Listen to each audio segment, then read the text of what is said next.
Last month I did a review of the Alpkit Soloist XL and I asked the question, could this be the best value bikepacking tent on the market? In this video we're going to look at another Alpkit tent, which I think is often overlooked in favour of the Soloist and the Ultra. But could this be a hidden gem for bikepacking? As always, it's important to mention this tent wasn't given to me. I'm not being paid any money to do this review. I bought this tent with my own money because I was curious about it, wanted to test it out. So this review is 100% my opinion. This is the Ordos, specifically the Ordos 2. The 2 is what separates this from the other tents I talked about at the beginning, in that this is a 2-person tent and the others are 1-person. You can, however, if you want to spend a little bit more money, get a bit more space and go for the Ordos 3, which, as it sounds, is a 3-person tent. This tent comes in 2 colours, the kelp green and this dark blue colour, which I think looks really cool. And I said in the last video, I've got so many tents that are just green and a little bit boring. I thought I'd try something a little bit new. Let's start with the pros, and the first one is its size and weight. Despite its size, it is only 1400 grams, so this would probably come under the category of an ultra light tent. That's only 100 grams more than the Soloist XL that I did a video on the other day. And for that extra 100 grams, you do get quite a lot more space. There's absolutely loads of room inside. It can easily sleep 2 people. However, if you're a bit like me and you like to stretch out, it is ideal for a 1-person tent. There's plenty of space to store your stuff inside if you wanted to. And there's actually a decent amount of headroom. I'm not on a sleeping mat though, but I've got ample headroom. And if you didn't know, I've mentioned it before, I'm about 6 foot, a little bit over. So if you're a little bit shorter than me, you've got hopefully plenty of space there.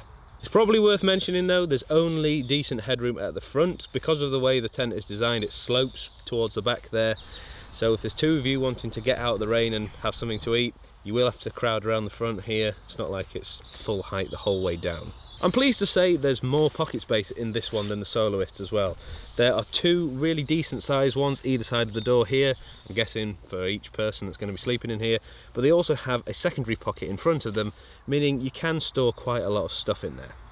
There's also a light clip as well at the top, so if you wanted to put a lantern in there and do some reading or something, you can do that.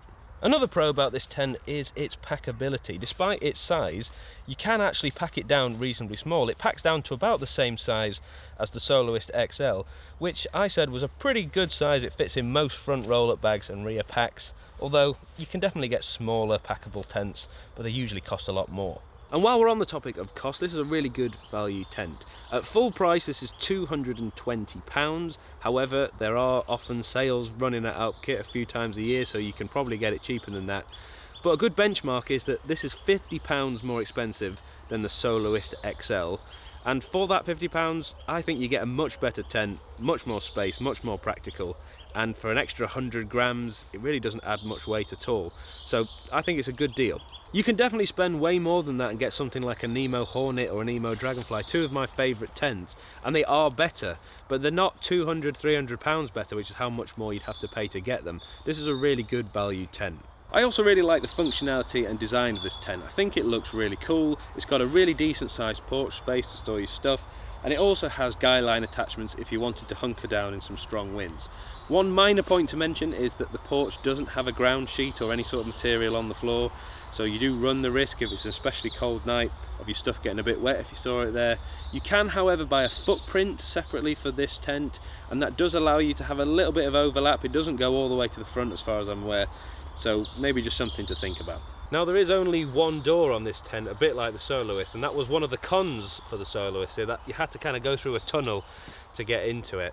But the entrance to this one is much bigger. It's a lot more pleasant getting into that one, and you don't have that issue with the water dripping off the top because there's nowhere for it to catch. It just runs down the side. So let's talk about the cons, and there aren't actually that many, but the first one is something that I have already mentioned before but I want to circle back on. It's the headroom. Although you do get better headroom in this than the other 2 tents I was talking about, you don't have amazing headroom. I do think Alpkit tents on the whole do tend to be pretty stingy when it comes to headroom. Once you've got a sleeping mat at the front there, especially if there's 2 of you in there, it is going to be a bit of a squeeze. Right at the back there, it is pretty low down, which is fine when you're laying down. But in reality, here in the UK, there are so many times when you're camping and you need to get in from the rain or from midges if you're up in Scotland, and you just want somewhere to sit where you can read a book or have something to eat, and it's not really easy to do that in this tent, I'll be honest. Another con, which is something that so many people comment on every time I do a tent review, is that this is inner pitch first, and for some people that is an absolute no-no. It's like sacrilege. But for me personally, pretty much all my tents are inner pitch first, and I haven't got a problem with it whatsoever. The theory is that if you're setting up in the rain, the inner side of your tent is going to get wet before you can put the outer on, which in practice does happen, but I find that you can set these tents up so quickly that it doesn't get that wet at all. And if you've got a towel, you just dab it around and the water tends to be dried up pretty quickly, and that's it. And 9 times out of 10, if it's torrential rain, I'll find somewhere else to stay. If it's that bad, I'll look for something else. So personally, I don't think it's a big deal. It does help keep the weight down, it keeps the designs pretty minimal, but for some people, of course, it's a big no-no. So that's it, that's the Ordos 2. Let me know your thoughts on this tent in the comment section below, and also let me know, which one do you prefer, the Ordos or the Soloist XL? Which one would you go for and why? Thank you so much for watching, and I'll see you in the next one.